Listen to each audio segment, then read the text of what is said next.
নমস্কার বন্ধুরা, আপনারা দেখছেন সিনে ইনসাইড।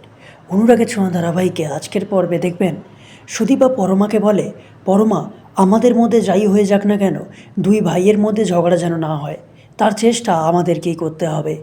এরপর সেখানে অভ্র এলে সুদীপা বলে, দাদা ধন্যবাদ, এখন আমরা কিন্তু সত্যিকারের ভাই বোন, ব্লাড রিলেশনশিপ আছে আমাদের মধ্যে। আর পরমার হয়ে কথা বলার জন্য ধন্যবাদ। তারপর সুদীপা পরমার অভ্রকে কথা বলতে বলে সেখান থেকে চলে যায়। কিন্তু অভ্র আর পরমার ঝগড়া হয়। অভ্র বলে, আজ আমি শুনেছি যে তুমি সঞ্চারীকে কি বলেছ। পরমা চমকে ওঠে। পরমা বলে, বিশ্বাস করো অভ্র, ওই কথাগুলো আমি মন থেকে বলিনি। অভ্র বলে, তোমাকে আমি কোনোদিনও বিশ্বাস করতে পারবো না। এই বলে সেখান থেকে চলে যায়।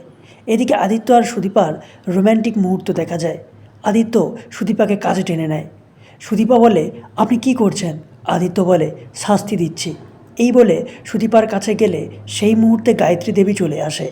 সুদীপা বড় মা বলে চেঁচিয়ে ওঠে, কিন্তু আদিত্য সেটা বিশ্বাস করে না। পরে গায়ত্রী দেবীর আওয়াজে আদিত্য ঘাবড়ে যায়। গায়ত্রী দেবী বলে, দরজাটাও কি লাগাতে পারোনি? ল্যান্ডলাইন থেকে তোমার ফোনে অনেকবার ফোন এসেছিল, কিন্তু তোমাকে পায়নি। এরপর সুদীপা বলে, কি হয়েছে? আদিত্য বলে, একটা বাড়িতে 3 জন ওষুধ খেয়ে মারা গেছে। এই বলে সেখান থেকে চলে যায়। ওদিকে অভ্রর সাথে টিনার দেখা হয়। টিনা অভ্রকে নিজের গাড়িতে বসিয়ে ঘুরতে নিয়ে যায়। তাহলে কি হতে চলেছে বন্ধুরা, জানতে দেখুন অনুরাগের ছোঁয়া। ভালো লাগলে আমার চ্যানেলটিকে সাবস্ক্রাইব করে পাশে থাকবেন। ধন্যবাদ।